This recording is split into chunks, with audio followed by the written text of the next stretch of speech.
Te souviens-tu exactement du jour où tu as cessé d'entendre ta propre voix? Je ne parle pas d'un souvenir ordinaire, mais de l'instant silencieux où, sans t'en rendre compte, tu as cessé d'exister pour répondre aux exigences du monde. Cet oubli, aussi subtil que dévastateur, est le point où l'âme commence à tomber malade. La sagesse taoïste appelle cela le déséquilibre, le moment où le flux naturel de la vie est interrompu. Combien de fois as-tu sacrifié tes désirs pour soutenir les autres? Le corps n'oublie pas, il réclame sous forme de fatigue, d'anxiété et de vide. Qu'as-tu perdu dans ce pacte silencieux avec l'autonégation? Ici, sur la chaîne Solstice, nous créons un espace pour retrouver ce qui a été oublié, ta propre présence.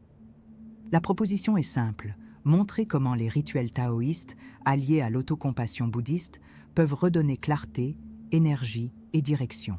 Cette chaîne s'adresse à ceux qui comprennent qu'il ne suffit pas de survivre, mais qu'il est nécessaire de vivre avec authenticité. Et toi, t'es-tu déjà permis de te choisir aujourd'hui? La vie nous offre des symboles chaque jour, mais nous sommes trop distraits pour les voir. Pense au simple acte de respirer. Combien de fois inspires-tu profondément en sentant que l'air atteint vraiment ton âme? Ce geste banal contient un enseignement millénaire du Tao. Tout ce dont nous avons besoin est déjà disponible, mais il faut choisir de le recevoir. Il en va de même pour la vie elle-même. Si l'on ne se choisit pas, si l'on ne décide pas pour soi, les jours ne deviennent qu'une survie. L'urgence est de comprendre que l'oubli de soi n'est pas neutre, il est corrosif. Et que se passe-t-il lorsque le simple fait d'exister devient insoutenable? On nous a formés à placer les autres au-dessus de nous-mêmes. La psychologie contemporaine, avec des noms comme Christine Neff, confirme que l'absence d'autocompassion détruit notre santé émotionnelle.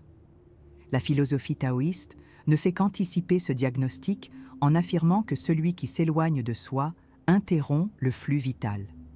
Les femmes, surtout, ont été conditionnées à vivre ainsi, dans un sacrifice constant. Mais il existe une limite où le corps refuse de continuer. As-tu déjà ressenti cet épuisement qui ne disparaît pas avec le sommeil? C'est le signe, c'est l'alerte. Et si se choisir soi-même était le véritable acte révolutionnaire de ta vie? La société appelle cela de l'égoïsme, mais le Tao et le bouddhisme l'appellent le retour au centre. Chaque fois que tu dis non à ce qui te consume, tu dis oui à ton intégrité. Il ne s'agit pas d'abandonner ses responsabilités, mais de restaurer l'équilibre.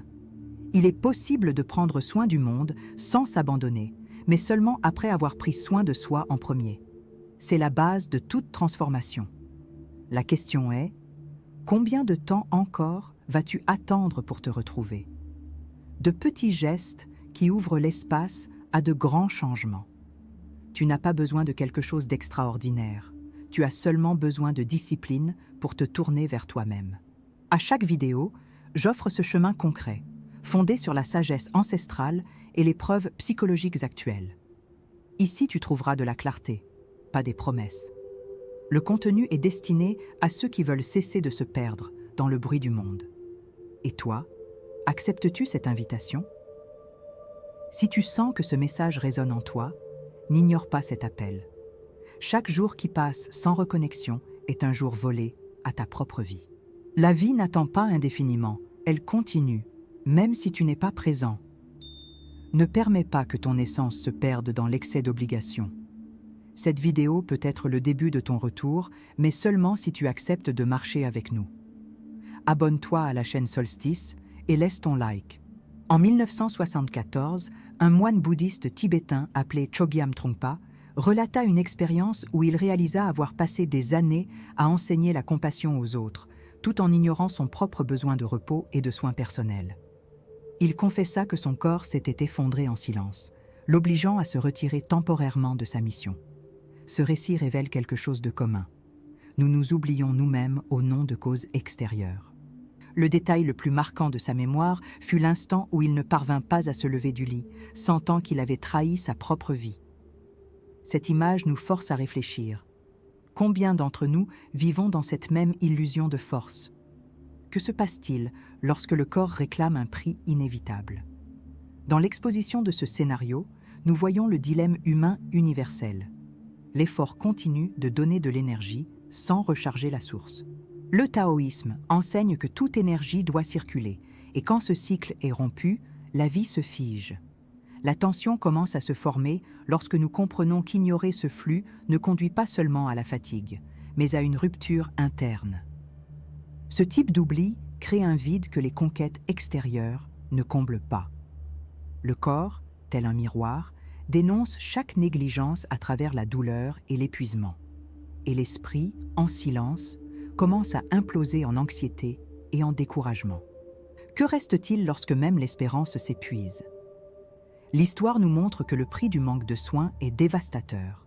Trungpa comprit que son influence spirituelle risquait de s'effondrer non par manque de savoir, mais pour avoir perdu le contact avec lui-même. Cette ambiguïté est cruelle.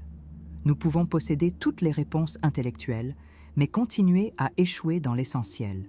Combien de professionnels, de dirigeants, de maires et de soignants se trouvent aujourd'hui dans ce même abîme, soutenant le monde tout en s'effondrant à l'intérieur?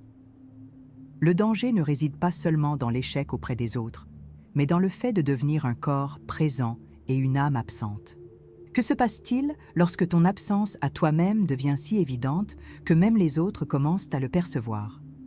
C'est le carrefour symbolique que décrit le Tao, le point où la rivière rencontre des obstacles et doit redécouvrir son cours. S'il n'y a pas de courage pour se choisir, le destin est la stagnation. La vie n'attend pas indéfiniment, elle avance sans demander la permission. Lorsque le flux est bloqué, apparaissent maladies physiques, isolement émotionnel et sentiments de futilité. Et tout cela s'intensifie dans un silence invisible, car le monde reconnaît rarement ceux qui se perdent pour les autres. L'ambiguïté réside dans le fait que nous sommes célébrés pour nous sacrifier, mais punis par notre propre corps lorsque nous acceptons ce destin. Jusqu'à quand vas-tu te cacher derrière ce rôle? Ignorer cet appel, c'est permettre à chaque jour de devenir plus lourd et plus court. La psychologie montre que l'absence d'autocompassion augmente la probabilité de dépression, d'anxiété et de burn-out. Il ne s'agit pas seulement d'une question spirituelle, mais de survie concrète. Ce qui est en jeu, ce n'est pas seulement ta paix, mais ta longévité. Et la pire partie est que ce processus est silencieux. Personne ne le remarque avant qu'il ne soit trop tard. Si tu n'interromps pas ce schéma, tu signes un contrat invisible avec l'épuisement. Combien d'années es-tu encore prêt à perdre dans ce cycle d'oubli? Il ne s'agit pas d'un moine lointain, ni d'une histoire du passé, mais de la réalité qui pulse dans chaque routine étouffante d'aujourd'hui. Le détail qui réveille est simple. Le moment où tu te lèves et sens que ta journée commence déjà épuisée. C'est le signe indéniable que la vie réclame un changement. La tension croît parce que nous savons que, si rien n'est fait, demain ne sera qu'une répétition plus lourde d'aujourd'hui. L'avenir se rétrécit chaque fois que tu retardes la décision de te choisir. L'as-tu déjà remarqué? La sagesse taoïste n'offre pas d'illusions, mais des invitations concrètes à restaurer le flux vital. Chaque enseignement, chaque pratique est une clé pour libérer ton énergie et rendre de la clarté à ton chemin. Si tu reconnais dans cette histoire un morceau de ta vie, ne t'éloigne pas maintenant. Reste avec moi, car dans les prochaines minutes, nous allons explorer comment se choisir devient le premier pas vers une transformation réelle. Abonne-toi à la chaîne Solstice et reste jusqu'au bout, car peut-être que cet instant est celui où ton histoire commence à changer. La véritable sortie de ce cycle d'oubli ne réside ni dans le fait de travailler davantage, ni dans l'accumulation de techniques de productivité qui ne font que prolonger le même schéma. L'alternative efficace, confirmée à la fois par la psychologie positive et par la sagesse taoïste, est de revenir à la pratique consciente de se choisir soi-même. Il s'agit d'établir des moments quotidiens d'autorégulation dans lesquels le corps et l'esprit peuvent s'aligner à nouveau. L'intuition ici est claire. Le chemin le plus court vers des résultats durables est d'arrêter de résister à sa propre limite et d'apprendre à se nourrir. Cette décision rompt la logique d'épuisement qui nous emprisonne. Que se passerait-il si, pour la première fois, tu privilégiais ton énergie avant de céder au monde? Une pratique peu connue mais hautement efficace est le balayage corporel conscient, validée par des études de neurosciences appliquées à la méditation. Pendant 5 minutes, tu fermes les yeux, respires profondément et diriges ton attention lentement sur chaque partie du corps, identifiant les tensions, sans chercher à les modifier. Cet exercice, associé au taoïsme, reconnecte l'esprit à l'expérience présente, réduisant l'activité de l'amygdale cérébrale qui déclenche le stress chronique. Des recherches de la Harvard Medical School prouvent que cette technique modifie les schémas cérébraux liés à l'anxiété en seulement 8 semaines. Peu le savent, mais ce simple rituel quotidien génère clarté mentale et énergie renouvelée. As-tu déjà imaginé vivre sans le poids invisible que tu portes chaque jour? En revanche, les solutions conventionnelles ne sont que des palliatifs. Les médicaments contre l'anxiété, utilisés sans accompagnement, produisent des effets secondaires dévastateurs et n'attaquent pas la racine de la déconnexion intérieure. La fuite constante dans les réseaux sociaux accroît la sensation de comparaison et d'insuffisance, volant encore plus de vitalité. Même l'excès d'exercice physique, lorsqu'il est pratiqué comme anesthésie pour ne pas ressentir, finit par surcharger le corps et intensifier la fatigue. Ces chemins paraissent des raccourcis, mais se révèlent être des pièges. Es-tu prêt à continuer de payer ce prix élevé en vivant entre anesthésie temporaire et rechute douloureuse? En expérimentant des pratiques comme le balayage corporel, l'indice devient indéniable. L'esprit commence à distinguer entre besoins réels et bruit conditionné. Il ne s'agit pas d'attendre que la vie change d'elle-même, mais d'agir. As-tu déjà remarqué que le vide ne fait que grandir lorsque tu essaies de le combler avec tout, sauf avec toi-même? Si tu reconnais cette dynamique, tu sais déjà pourquoi tu dois suivre chaque partie de cette vidéo. Le problème n'est pas seulement l'épuisement, mais l'éloignement de sa propre identité. Le désir d'authenticité ne peut ni s'acheter ni se déléguer. Il se conquiert dans la discipline quotidienne de se tourner vers soi. Le taoïsme appelle cela le retour à l'origine, la seule pratique capable de restaurer le flux vital. Ce retour est aussi nécessaire que la respiration, mais ignoré parce qu'il exige du courage. Et chaque fois que tu retardes ce choix, la distance entre qui tu es et qui tu aimerais être augmente. Vas-tu continuer à vivre dans cet écart douloureux? Se reconnaître comme priorité est plus qu'un soin de soi. C'est une restructuration du destin même. Les données sont claires.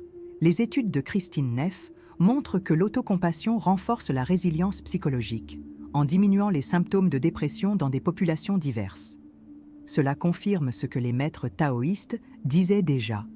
En prenant soin de toi, tu augmentes ta force pour affronter le monde. Au lieu d'attendre des solutions extérieures, tu deviens la solution elle-même. Le choix t'appartient, mais le temps est limité. Combien de jours encore vas-tu permettre à la fatigue de dicter le cours de ta vie? Si ce message a résonné en toi, c'est que l'urgence frappe déjà à ta porte. Il n'y a pas de neutralité dans ce processus. Soit tu choisis maintenant le chemin du retour, soit tu restes dans la répétition qui ne fait que s'intensifier. C'est pourquoi je veux que tu restes jusqu'à la fin de cette vidéo. Dans les prochaines étapes, nous allons approfondir des rituels qui transformeront ta pratique quotidienne en source réelle de vitalité. Pour sceller cet engagement envers toi-même, laisse dans les commentaires la phrase « Aujourd'hui, je me choisis ». Ce geste simple est le premier pas pour interrompre le cycle de l'oubli et inaugurer une vie où tu redeviens le centre de ta propre histoire. La pratique du balayage corporel que j'ai présenté n'est pas seulement une technique, mais un point d'intersection entre la psychologie contemporaine et la spiritualité ancestrale. Dans le taoïsme, le corps est considéré comme le premier temple et l'état de l'esprit reflète l'état de l'énergie vitale. Le bouddhisme, notamment à travers le concept de sati ou pleine conscience, rappelle qu'observer le corps, c'est observer la vie elle-même en mouvement.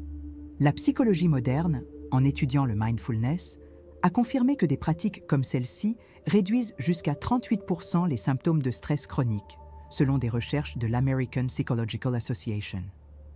Cela nous montre que le sacré et le scientifique ne s'opposent pas, mais se complètent. Ignorer cette pratique, c'est refuser à la fois la sagesse millénaire et les avancées de la science. Perçois-tu l'ampleur de ce que tu risques de négliger? Ceux qui recherchent des alternatives rapides recourent souvent à des formules qui ne font que renforcer le problème. l'usage indiscriminé des anxiolytiques a augmenté de 60% au cours des 10 dernières années, créant dépendance et nouveaux symptômes chez des millions de personnes. 75% des cas de burn-out ne reçoivent pas de traitement adéquat, précisément parce qu'on tente de faire taire le corps au lieu de l'écouter. C'est l'effet secondaire de l'inertie. Plus on retarde la reconnexion, plus les signaux deviennent sévères. Le Tao enseigne que le déséquilibre commence dans l'invisible et ne se manifeste dans le visible qu'ensuite. Reporter, c'est permettre à cet invisible de devenir inévitable. Peux-tu encore te permettre ce luxe d'attendre? Dans le bouddhisme, la loi de cause et effet, le karma, montre que chaque action ou non-action engendre une conséquence. Reporter l'auto-soin n'est pas neutre, c'est un acte avec un poids réel. À long terme, ce choix inconscient coûte cher. Les relations s'usent, les opportunités se perdent et le corps accumule des séquelles. Alors qu'en initiant des pratiques simples d'autocompassion, les études indiquent que la sensation de bien-être subjectif croît de manière mesurable en seulement 3 semaines. Le contraste est évident. Le prix de ne pas agir est l'intensification de la douleur. Le gain d'agir maintenant est le soulagement immédiat. Lequel des deux préfères-tu ressentir en premier? Chaque jour vécu dans l'épuisement est un jour qui ne revient pas, un morceau de vie qui s'éteint sans plénitude. Le taoïsme souligne que celui qui n'est pas présent dans l'instant perd le flux vital, le seul moment où la vie se réalise vraiment. La psychologie positive, quant à elle, montre que les personnes qui cultivent des pratiques de pleine conscience et d'autocompassion vivent en moyenne 7 ans de plus avec une meilleure qualité de santé émotionnelle et physique. La rareté ici n'est pas inventée. C'est le temps qui passe, silencieux et irréversible. Combien as-tu déjà perdu? Combien es-tu encore prêt à sacrifier? Dans la spiritualité orientale, cette différence est appelée le chemin étroit. Peu choisissent de se tourner vers soi car cela exige courage et discipline, mais ceux qui le font récoltent des fruits durables. Le bouddhisme enseigne que l'autocompassion est le sol fertile où germe toute transformation réelle. Et la psychologie renforce ce point en affirmant que sans autoconnexion, il n'existe pas de régulation émotionnelle. C'est pourquoi certains semblent s'épanouir même au milieu des difficultés. Ils ont décidé de commencer, tandis que d'autres restent prisonniers de l'attente. Qu'est-ce qui t'empêche de franchir cette porte maintenant? Le prix de l'inertie est toujours plus élevé que l'effort initial du changement. Regarde autour de toi. Des milliers de personnes appliquent déjà ces principes chaque jour et vivent ce que tu désires peut-être encore seulement. Elles se lèvent avec plus de légèreté, ressentent de la clarté dans leurs décisions et expérimentent des relations plus saines parce qu'elles ont appris à se mettre en premier. Pendant ce temps, ceux qui repoussent continuent d'accumuler des symptômes, fatigue, irritation, vide. Le choix n'est pas entre changement ou non-changement, mais entre douleur prolongée ou transformation immédiate. L'urgence est de reconnaître que le temps n'attendra pas ta décision.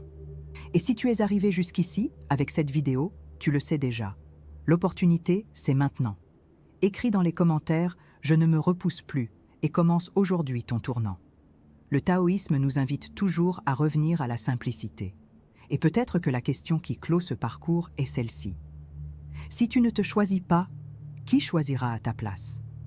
Voilà la réflexion qui résonne comme un appel silencieux, mais profond. Ce qui a été dit ici n'est pas une promesse extérieure, mais le rappel que le chemin est déjà entre tes mains. La vie n'attend pas, mais elle offre toujours l'opportunité de recommencer. Chaque enseignement n'est qu'un miroir pour que tu puisses te voir plus clairement.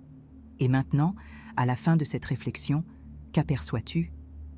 Se choisir, c'est se rendre à nouveau à la vie. Voilà le bénéfice d'avoir été présent jusqu'ici, d'avoir écouté, ressenti et réfléchi. La philosophie bouddhiste et la psychologie moderne convergent vers ce même point. Sans autocompassion, il n'existe pas de plénitude. Le Tao ne fait que nous rappeler que vivre, c'est couler, et que le flux n'advient que lorsque nous cessons de lutter contre nous-mêmes. Si tu es resté avec nous jusqu'ici, c'est parce que quelque chose en toi a déjà dit oui à cet appel. La question est, comment ce oui va-t-il se manifester à partir de maintenant? Une découverte qui ne se termine pas, mais ouvre un espace au nouveau. C'est la pause qui devient élan. Le modèle zen nous enseigne qu'il n'existe pas de ligne d'arrivée, seulement de la continuité. Ce qui s'achève à cet instant, ce n'est que la parole prononcée, mais le silence qui vient ensuite est le véritable enseignement. Permets-toi de demeurer dans ce silence quelques secondes, comme quelqu'un qui tient une pierre précieuse sans se presser de la lâcher. Qui trouves-tu lorsque tout s'apaise? Le Tao n'a pas besoin d'une clôture définitive, mais seulement d'une présence renouvelée. En quittant cette vidéo, peut-être découvriras-tu que le véritable contenu réside dans la manière dont tu regarderas l'instant suivant. Peut-être que ta respiration deviendra plus consciente. Peut-être qu'une décision repoussée semblera plus urgente. La vie se manifeste dans le détail qui paraissait auparavant insignifiant. Es-tu prêt à voir l'invisible à partir de maintenant? Ce parcours a été plus qu'informatif. Il a été un exercice de retour. Et ce retour ne se fait pas en une fois, mais pas à pas, comme quelqu'un qui réapprend à marcher. Le premier bénéfice d'avoir suivi est la clarté. Et la clarté ouvre un espace pour des choix plus fermes. Chaque commentaire que tu laisseras ici sera une façon d'inscrire ta décision, de donner forme à ton engagement. Partager ton expérience peut aussi être la clé pour éveiller ceux qui dorment encore. Quelle partie de cette réflexion t'a le plus touché? Tout au long de notre parcours, nous avons découvert qu'il ne s'agit pas de réponses toutes faites, mais de meilleures questions. Et c'est exactement cela qui différencie ceux qui transforment leur vie. Ils n'attendent pas une réponse extérieure, mais cultivent l'écoute intérieure. Le Tao appelle cela Wu Wei, agir en harmonie avec le flux naturel. Le bouddhisme appelle cela compassion active. La psychologie appelle cela autorégulation. Tous parlent du même point. La vie s'épanouit lorsque tu te places comme priorité consciente. Quelle fleur souhaites-tu cultiver en toi à partir d'aujourd'hui? Et ainsi nous continuons, non pas avec une conclusion, mais avec l'ouverture d'un nouveau cycle. Que cet espace soit plus qu'une vidéo, qu'il soit un chemin d'auto-exploration silencieuse. Commente ci-dessous ton expérience, partage ce que tu as découvert en toi et permets que ta voix se joigne à ce dialogue vivant. Reste avec nous, non pas parce que nous le disons, mais parce que la vie demande des témoins disposés à s'éveiller. Solstice n'est que la trace, mais le chemin est le tien. Le silence qui suit cette vidéo est la plus grande invitation. Qu'en feras-tu?